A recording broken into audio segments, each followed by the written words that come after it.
Welcome back, I'm Tedward, and thanks to BMW of Shrewsbury, Massachusetts, part of the McGovern Auto Group, I'm driving this 2021 BMW 750i xDrive, and oh my goodness, this thing is a behemoth. And unlike most cars, we're gonna spend a little more time in the back seat than usual. And no, we're not gonna get frisky, but there's a lot to look at back there. The first thing you notice when you approach this car is this wheelbase. It's a long way from this axle to that axle.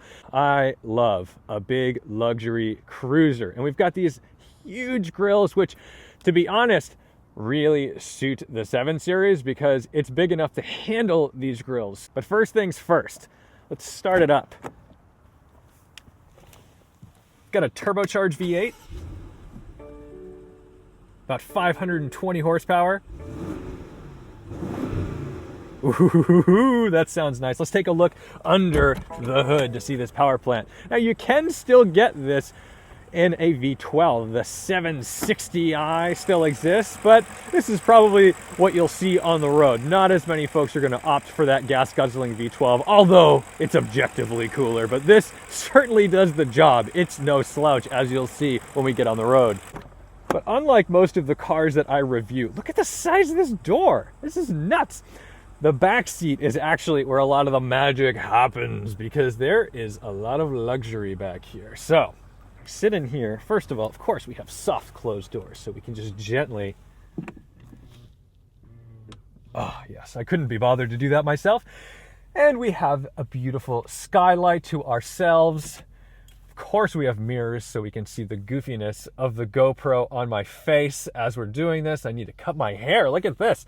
But look at this legroom. I can practically lay down in the car, and I do have seat controls, so I can lay forward and flat and all kinds of, I mean, this is nuts. This is very first class stuff, guys. I mean, seriously, look how far down this goes. You could easily take a nap in this car.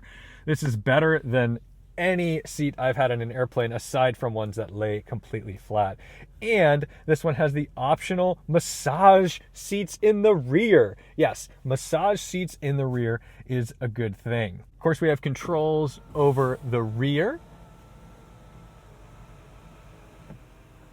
and the side curtains, and we can close that up if we'd like, but we don't want to do that. We want to keep some light in the cabin. But here's something I was not expecting, and this car is very new. I'm not going to peel this off, but it looks to be an iPad. Now, I shouldn't say that. It's a Samsung, but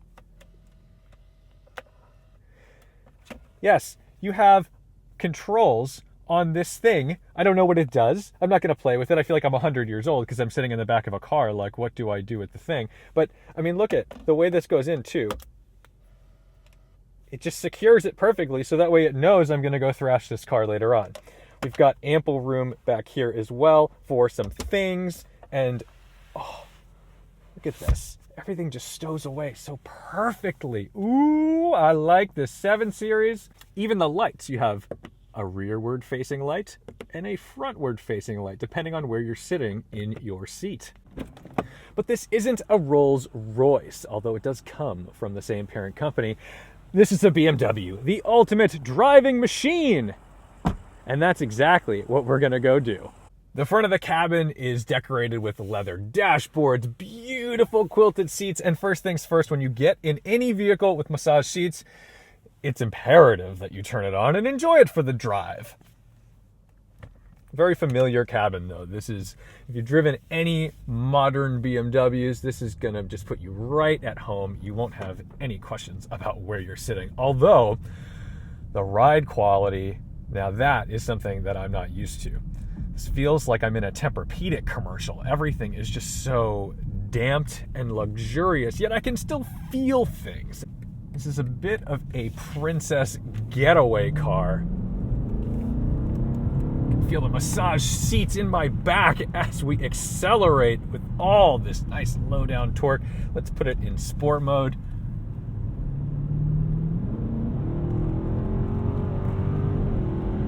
Let's give these brakes a little test. Brilliant. Nice to have that because we have a pretty heavy car, although not as heavy as you'd think.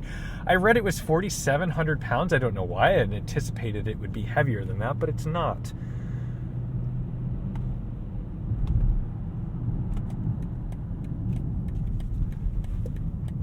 Ooh, she tucks in. Hello.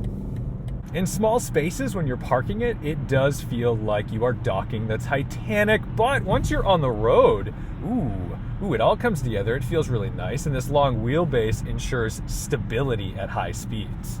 Let's see how she gets on the highway.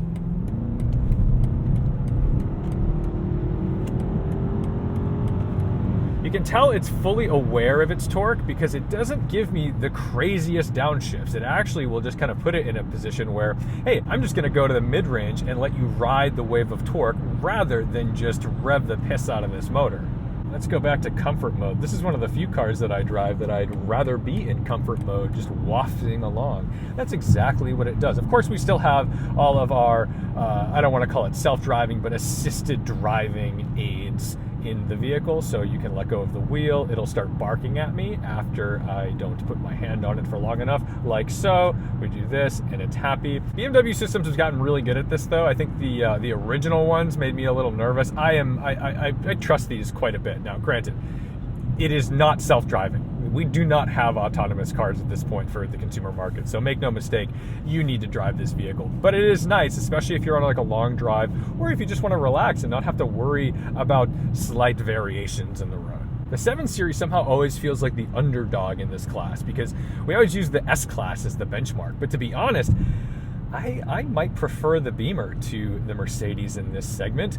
The S-Class is a wonderful car, but they've just gone with the kind of crazy dual LCD displays. I don't know, man, that's not for me. And yes, this is still a dual LCD display, but the layout is a little more palatable in the BMW. All right, back to sport mode, into this corner. Oh, lovely brakes.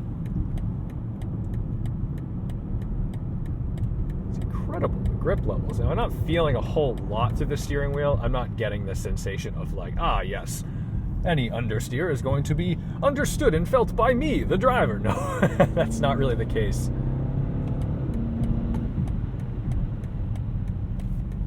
Lots of brakes.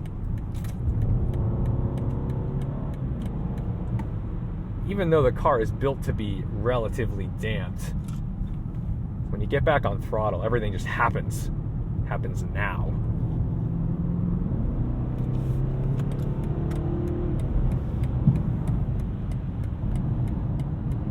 That's always been my issue with the big body sedans in this segment, because they aren't designed to be necessarily sporty. Of course, you've got the S63 AMG and those types of vehicles, but at the end of the day, even if we should probably turn this on, we need to slow down. This car is fast.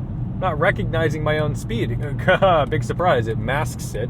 At the end of the day, these cars aren't designed to be like sports cars, so they tend to damp things quite a bit for the driver. And what I like about the 7 Series is that it still gives me the ability to have the immediacy and tactility of the car that I want. Now, it's not an M5, it's not going to do that, but ooh baby, this is a nice place to be, and I feel like I am in control. We live in America, and that means I cannot really exploit this engine and its high-speed capabilities with this very long wheelbase. I would be not surprised if this could sit comfortably at 150 miles per hour and get you from A to B in luxury and comfort. Now, mind you, I still have my massage seats turned on right now. I am having a lovely time reviewing this vehicle. And you're definitely going to want to use that cruise control, because when you're going 80 miles per hour, it feels like you're standing still. It's very well insulated, but not so much that you're nauseated by it. I do think there's a level of insulation that's uncomfortable, that almost makes you sick, because it's like you've blindfolded me and put me in a roller coaster. It's just not nice. I like knowing what's going on. I like having spatial awareness, and this doesn't disappear me from the world, but it just removes all of the stress of the world.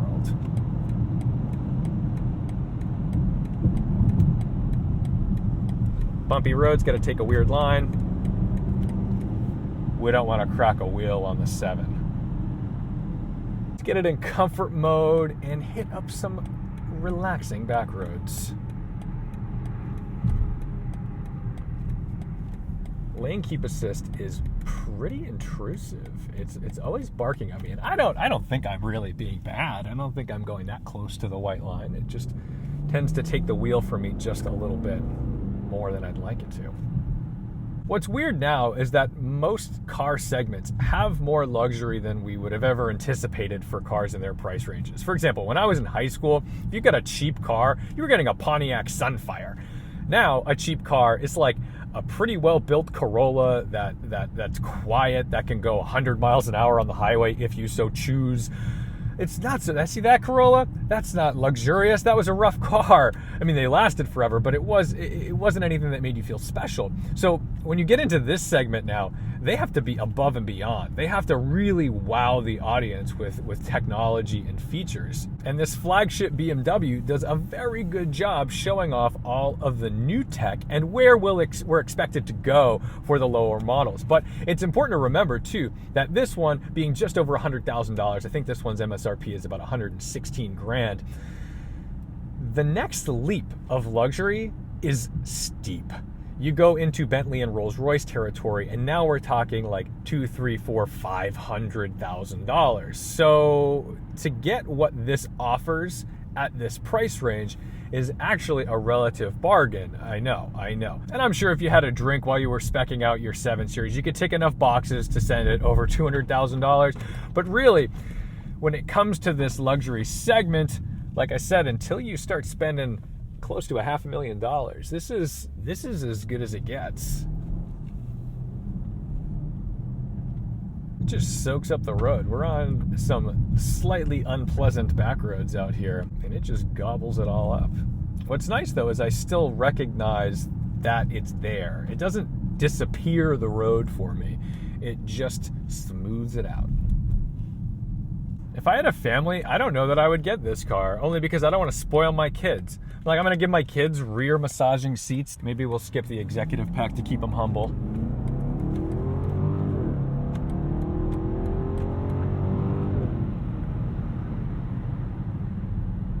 It's a tricky thing to make a luxury car, a limousine, that also has tactility, because they're completely opposite ends of the spectrum. On one hand, you're trying to insulate your passengers from the world around them so that the way they're comfortable and everything is smooth and relaxing. On the other hand, you're trying to say, I want a car that I can feel, that I can drive, that lets me know what's going on. So the only way to let you know what's going on is to remove some of that comfort. And the 7 Series does a really nice job of neutralizing that, and it puts it in a really unique position where I guess we just drive straight off the road in this. Don't text and drive, kids.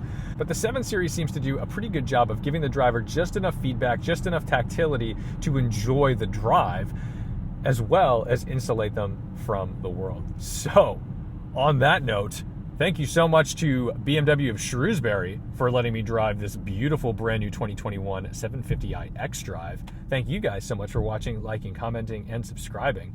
I'm in traffic. I don't even care. This is lovely. I would love to be in traffic in this car. Don't forget to respect the drive, and I'll see you in the next one. And I've driven this whole time without touching the paddles because who cares? It's a good transmission and it's doing the work for me. Also, I'm in a 7 Series. Like, I don't need to be shifting my own gears. That's for peasants! But let's check out the turning radius. Oh, that's good.